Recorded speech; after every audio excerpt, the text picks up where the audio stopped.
There's no doubt that Blizzard functions on its own calendars and clocks. "When it's done" is often the term you'll hear from the mega publisher regarding its blockbuster franchises, and Diablo 3 is definitely done. The return to Sanctuary has been one that's a long time coming, and it was worth the wait.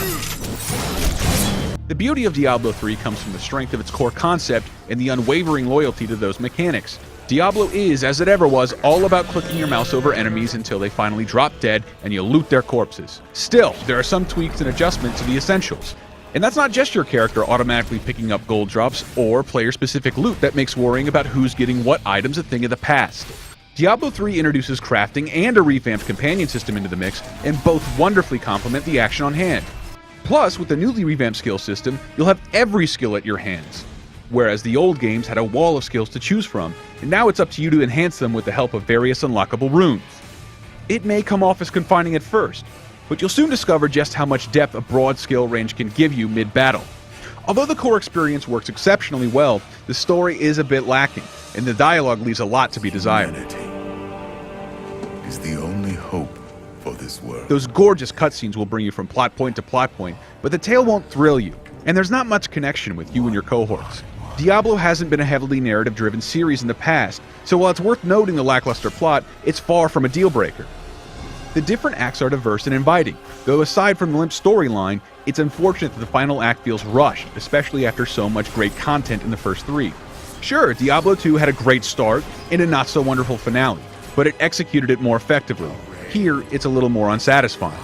Also, Blizzard's idea of enacting always-on DRM for Diablo 3 is occasionally disastrous in execution.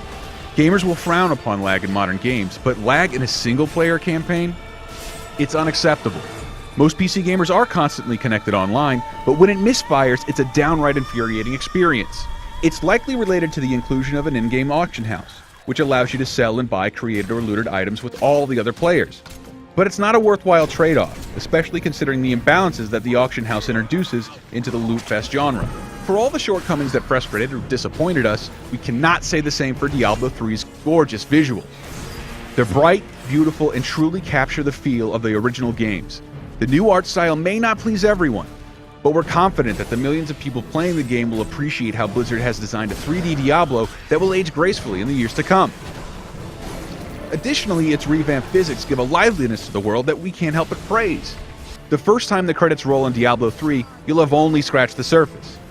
We wish there was PvP action, but we'll still take on the 3 difficulty modes that open up, especially with well-equipped friends.